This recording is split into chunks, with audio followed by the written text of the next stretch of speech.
Paytaxtımızda keçirilən UFC turnirində ümumilikdə 24 idmançı, o cümlədən Azərbaycanlı idmançılar qüvvəsini sınayıblar. Müxtəlif çəkili idmançılar ilkin və əsas döyüşlərdə mübarizə aparıblar.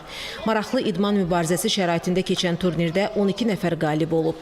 Əsas döyüşlər yüngül çəkidə Azərbaycan idmançısı Rafael Fiziyevlə Çilili Ignacio Bahamondes və yarım ağır çəkidə ABŞ təmsilçiləri Camal Hill ilə Xalil Rauntr arasında keçirilib.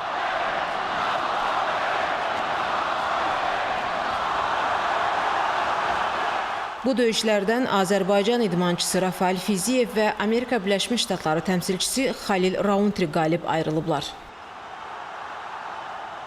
Qeyd edək ki, UFC kimi mötəbər turnirin Bakıda təşkil olunması Azərbaycanın idman ölkəsi kimi dünyada artan nüfuzunun daha bir göstəricisidir.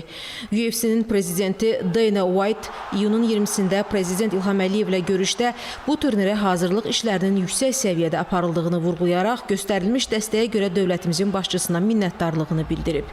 UFC turnirinin Bakıda bu cür təşkili təsadüfi deyil. Belə ki, indiyədək ölkəmizdə çox sayda nüfuzlu beynəlxalq idman yarışları ən yüksək standartlara cavab verməklə keçirilib və idmançılar, tamaşaçılar tərəfindən böyük maraqla qarşılanıb.